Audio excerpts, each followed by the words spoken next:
So, photogrammetry is a hot topic in dentistry right now. And the idea or the concept of photogrammetry is the ability to scan in an environment with some very special fiduciary markers on top of your implants in an environment that normally you wouldn't be able to scan. So, previously, we weren't able to scan with our regular intraoral scanners.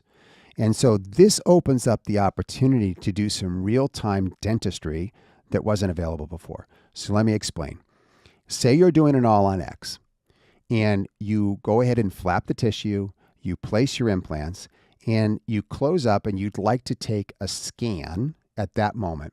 Well, because the tissue is somewhat mobile and bleeding likely, it would be very difficult with the historic data sets using an intraoral scanner, a regular iOS scanner like a 3Shaper and a Taro, to scan that tissue accurately. So most of the literature in the paper, most of the literature in the literature base will say, in fact, you can't, that you just simply can't do it and it won't turn out well.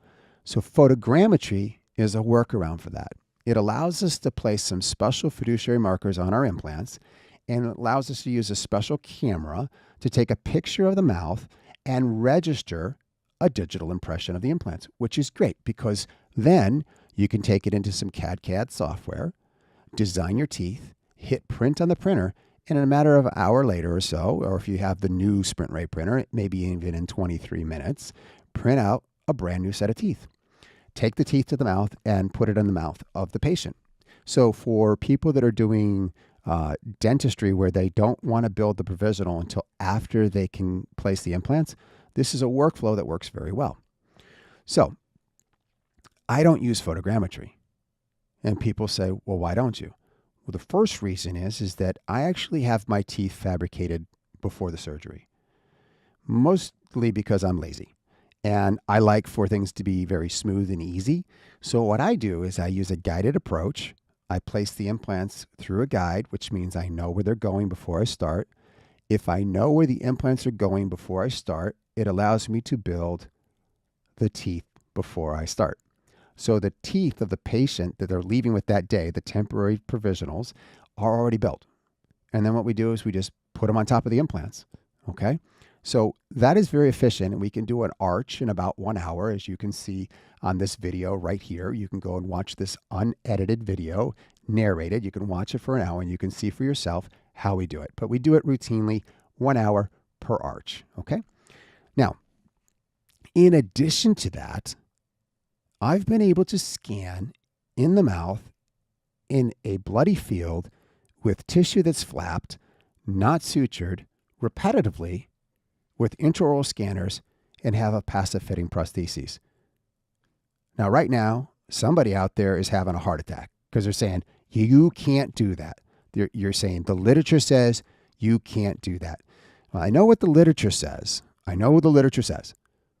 But I'm doing it. And it's working. And it's not working once, but it's working repetitively. So I was a little curious about that. And last summer, I think I stumbled on the answer to why it's working. I was at the Koi Center for the Koi Symposium that summer. And Marta was the digital expert on the stage, and she was talking about scanning accuracies. And she was reporting results just like we have already discussed.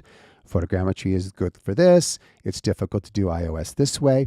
And then she went on to cover two lesser important papers that really resonated with me.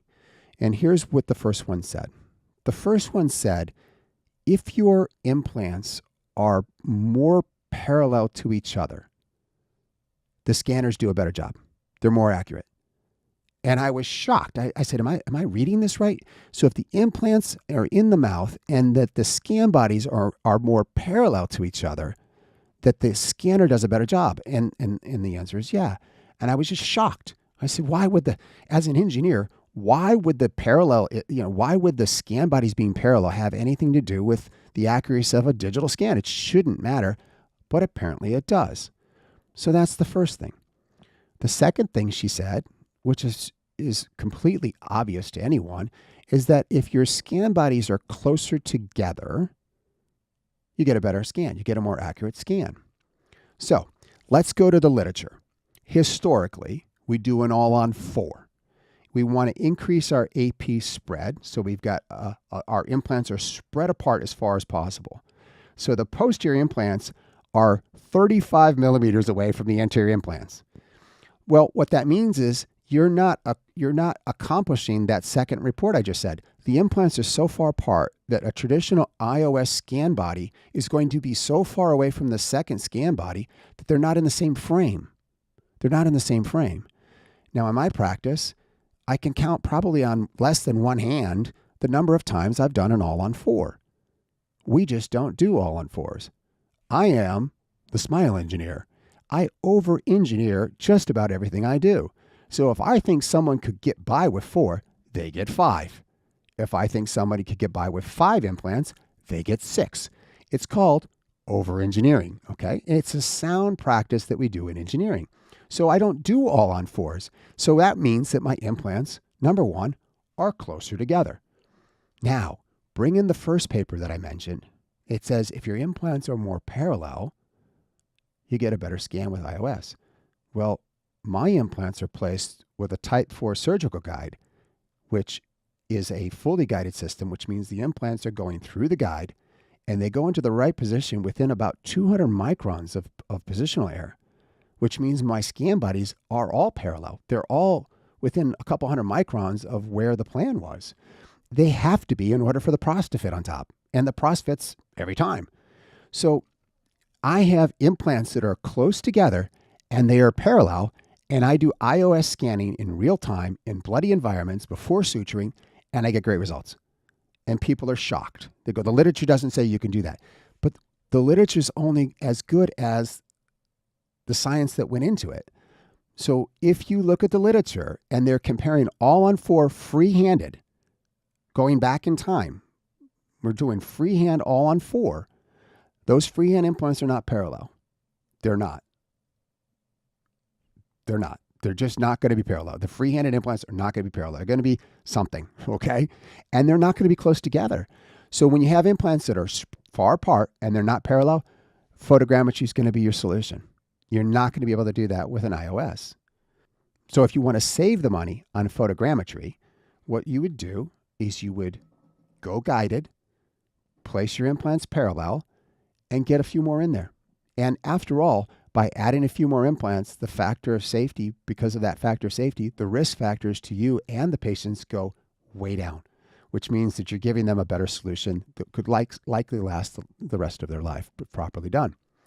So that's why I don't need photogrammetry in my practice, and I probably will never invest in it unless somebody gives me one and they just want me to test it for fun. And even then, it'll probably slow me down. This has been another episode of Implants Made Simple. I'm Dr. Robert Stanley, the Smile Engineer, helping you re-engineer your practice every day.